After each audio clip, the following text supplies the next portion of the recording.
प्रदेश में कांति भाई के तकरीबन जब से वो पार्लियामेंट में जीते थे तब गांधीनगर मिलना हुआ था। मैंने तकरीबन 30 साल पहले गुजरात में जितने आदिवासी समाज से एनजीओ या जो लीडर थे इनको बुलाकर मैंने कहा कि इस समाज के लिए क्या करना चाहिए आप बताइए।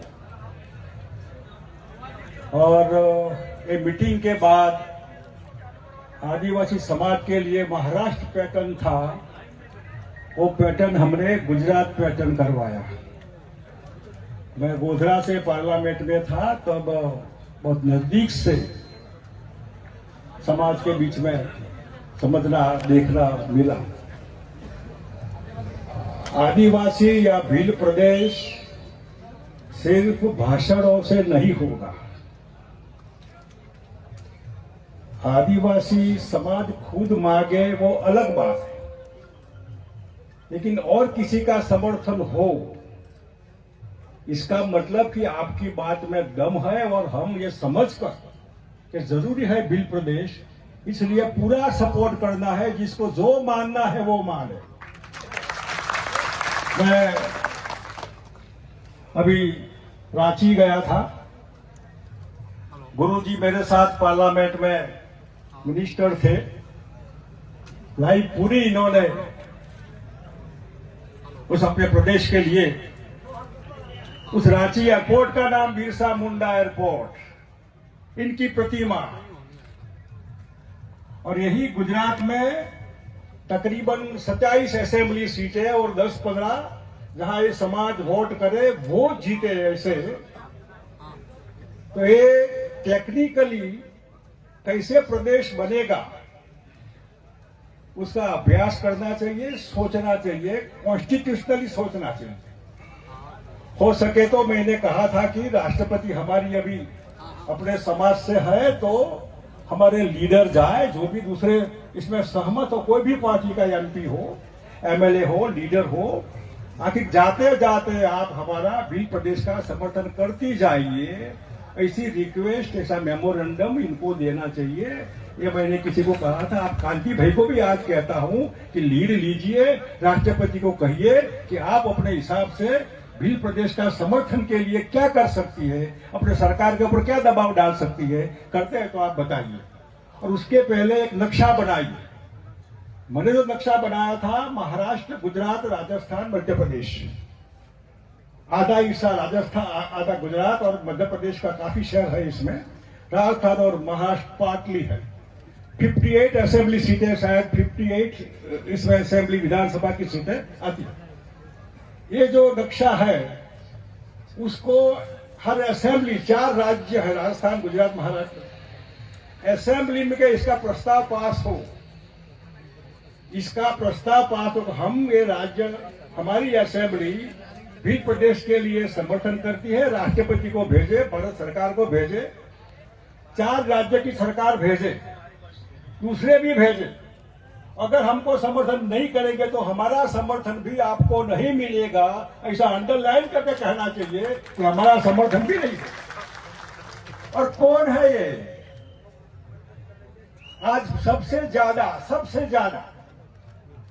ज्यादा जिसका कोई मालिक नहीं है सिवा ऊपर वाला, ये आदिवासी समाज। लाइट है नहीं है, टेलीफोन का रेंज आती है नहीं आती है, डॉक्टर है नहीं है, शिक्षक है नहीं है, रास्ता है नहीं है, बस है नहीं है, पढ़ाई की व्यवस्था है नहीं है।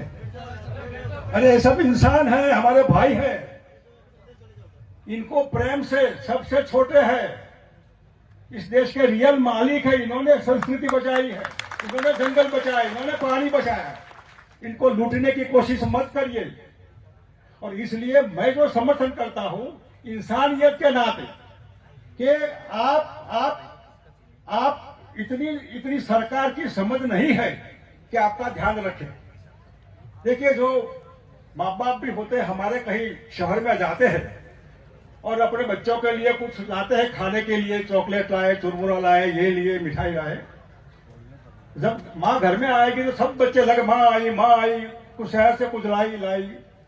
तो माँ जो होगी सबसे छोटे बच्चे को अपने पास बैठाएगी, दूसरों को थोड़ा थोड़ा देगी, छोटे के लिए ज्यादा रखेगी, और छोटा जब तक खा न ले तब तक पूरा ध्यान रखेगी। अगर माँ ने भी थोड़ा छोड़ दिया छूटा, वही बड़ा लड़का भटक कर भाग जाएगा।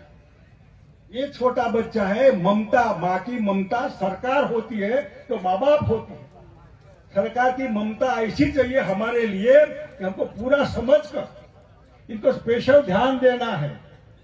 इसमें IAS IPS बहुत हुए। बाबा साहब का जो कॉन्स्टिट्यूशन में आपने फोटा रखा है, अच्छी बात है। देखिए ये रिजर्वेशन नहीं होता है तो IPS IAS नहीं होता। तकलीफ एक बात की है, मैं कई IAS IPS को जानता हूं, मेहरबानी करके आप ट्राइबल हैं मानकर चलिए, अपने भाई बहनों से दूर मत रहिए। आप ट्राइबल नहीं है ऐसा मत कहिए। ये थे तो आप IAS IPS बने, अब शहर में आए, बाबू बने, सुखी हुए, इनसे दूर मत रहिए, इनसे प्रेम से बुलाइए और इनको सबको और तैयार करिए। दूसरे भाई बहन है, इनके लिए IAS IPS कैसे हो सकते, इनकी चिंता करिए आप। और इसलिए मेरा जो भी प्रदेश का समर्थन का मतलब है कि आपका राज्य है, अब कंप्लेन नहीं करना है, कंप्लेन करनी है तो खुद को करो। सॉल्यूशन भी आपका भाई जो बैठा होगा, मुख्यमंत्री, होम मिनिस्टर, जो भी होगा, सॉल्यूशन वही है। तो वो अच्छे लीडर मेहरबानी करके नेता अच्छा पसंद करे। अगर वो चीटर कंपनी आ गई तो आपको भी लूटेगा, आपका भाई सबसे पहला हमको लूटता है। इसलिए अच्छे लीडर हो, जिनको मानवता हो। कोई आए, गरीब आदमी आए, इनको कोई है नहीं, इसलिए हमने देश में RTI का एक्ट लगाया। मैं गुजरात में था तो कोई दाहोद से कोई आता साहब, वो मैं बाबू के पास गया, उसने बोला कल आना। मैं कहां से कल आऊं, मैं कहां रहूं। मैंने गुजरात में समाज को रहने के लिए रैन बसेरा बनाए थे, हर जिलों में रहिए, यहाँ धूप में मत पड़े रहिए, बारिश में मत रहिए यहाँ। तो पूरे समाज के लिए जिसको फीलिंग हो अंदर से, ऐसे लीडर पसंद करिए जिनके प्रेम हो हमारे लिए। अगर ये प्रेम नहीं होगा तो कोई मतलब नहीं है, वो भी हमको लूटने वाला होगा। ये अच्छे लीडर, अच्छे आगेवान, और मैं मानकर चलता हूं कि आपको 2027 है, 29 आएगा, उसके पहले ऐसी कोशिश हो कि भी प्रदेश का एक कॉन्स्टिट्यूशन में अलग राज्य बने, झारखंड बना, ऐसा ही भी प्रदेश बना। यही बातों के साथ आप सबको मेरे जय जोहार कहकर मेरी बात पूरी करता हूं। जय जोहार। बहुत बहुत धन्यवाद।